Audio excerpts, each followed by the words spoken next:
الرحمن الرحيم. متابعينا الكرام، السلام عليكم ورحمة الله وبركاته. بنقدم لكم النهاردة فيديو جديد بنتكلم فيه عن أهم المشاكل العملية الخاصة بسيارات المعاقين، سواء كانت هذه السيارة بالمرافق أو من غير المرافق ويقودها المعاق بنفسه.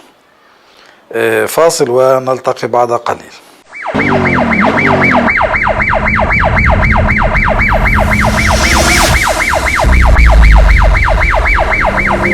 دلوقتي في حد بيسأل: أنا الإفراج الجمركي باسم ابني وابني قاصر بولايتي، بس الإفراج جاي باسم القاصر فقط لا غير، يجوز إن أنا أرخص على كده ولا المرور هيرجع الإفراج الجمركي تاني لمصلحة الجمارك عشان تعديل الإفراج؟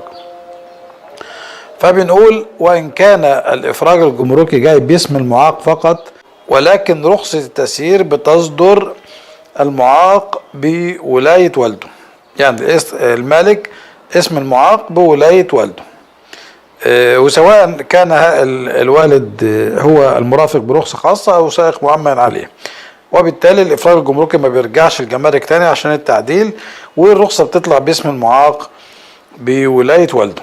حد تاني بيسأل: أنا دلوقتي اشتريت سيارة من المعاق على القانون القديم. القانون القديم كان بيسمح للمعاق بتملك سيارة ولا يقودها إلا بشخصه، والسيارة دي مجهزة طبيا للحالة الصحية للمعاق. أنا اشتريت بعد ابتدائي، المعاق توفاه الله قبل ورود رفع الحظر من الجمارك. ايه المتبع؟ والعربية راحت عليا كده، علما بأن المعاق دهوت كان ليه ورثة، والورثة فيهم قصر ويخش في مشاكل مع النيابة الحزبية. فبقول له: بالعقد الابتدائي اللي معاك حضرتك بتاخد حكم صحة ونفاذ على جميع الورثة، وبتختصم إدارة المرور اللي هتقوم بنقل القيد والملكية بعد كده، وبتختصم النيابة الحزبية الأمينة على المصالح القصر، لأن مش هتعرف تسجل عربية أو تبيع العربية وتتصرف فيها دون الرجوع للنيابة الحزبية، وبالتالي بتختصم النيابة الحزبية في عارضة دعوى صحة ونفاذ. رفعت الدعوة، خدت حكم صحة ونفاذ على جميع الورثة وعلى النيابة الحزبية وعلى المرور المختص.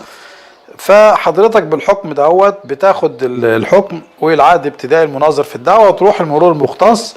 لو عاوز ترخص باسمك بيكون جواب رفع الحظر مجاش، بتاخد شهادة بيانات وتطلع على الجمارك، بتسلم صورة من الحكم بالصحة والنفاذ وصورة من رخصة العربية، والعربية موجودة معاك. الجمارك بتفحص العربية، بتشوفها هي نفس العربية ولا لا، وبعد كده بتطلع رفع حظر جمارك نفاذا للحكم اللي مع حضرتك بالصحة والنفاذ.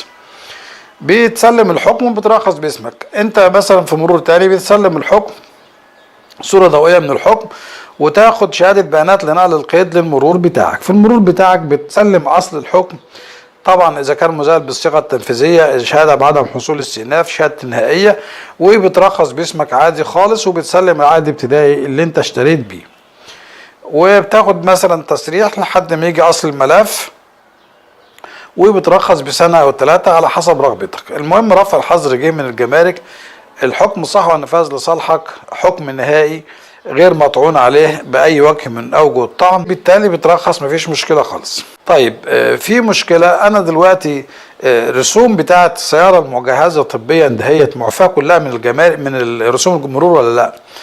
للأسف سيارات المعاقين أصبحت تقارب السيارات العادية في ضرائب ورسوم المرور، وإن كانت معفاة فقط من الضرائب والرسوم الواردة بالجدول المرفق بقانون المرور، وغير معفاة من رسم تنمية الموارد أو أي قوانين أخرى تنظم سداد رسوم المرور أو رسوم الترخيص للسيارات المعاقين. وبالتالي ما فيش فرق كبير ما بين ضريبة السيارة العادية وضريبة السيارة المجهزة بمرافق في ضريبة المرور. ده كان رد على شكوى أحد الإخوة ذوي الهمم، إنه بيشتكي من ارتفاع الضرائب ورسوم المرور، وإن السيارة مش معفاة من ضرائب ورسوم المرور. فبنقول إن معفاة فقط من الرسوم الواردة بقانون المرور فقط، أما الضرائب والرسوم المقررة بقانون أخرى زي رسم تنمية الموارد، رسم التأمين الصحي، فلا يجوز الإعفاء منها. وكذلك الرسم الجديد اللي هو رسم منظومة النقل الذكي لا يجوز الإعفاء منه، ده بنص القانون.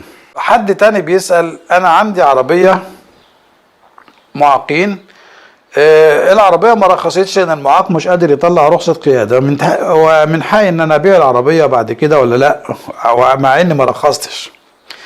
احنا بنبص لتاريخ الافراج عن السيارة من الجمارك وليس تاريخ الترخيص، وبالتالي الترخيص ليس شرطا من شروط التصرف في السيارة. المهم رفع الحظر الجمركي يجي من الجمارك، حضرتك بتاخد شهادة بيانات للشهر العقاري وتبيع اللي انت عايزه بعد كده اذا ما كنتش رخصت. يعني الترخيص مش لازم عشان تتصرف في السيارة.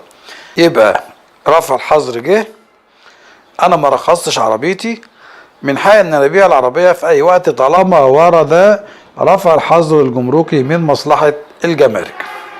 طيب بالنسبة للمرافق الشخصي دوت، يجوز يقود المرافق الشخصي السيارة بنفسه دون وجود المعاق وفقا لأحدث تعليمات الإدارة العامة للمرور. يجوز للمرافق الشخصي المعاق سواء كان أحد الأقارب من الدرجة الأولى أو سائقه الشخص المؤمن عليه قيادة السيارة بنفسه، ولا يشترط وجود المعاق في السيارة طوال الوقت.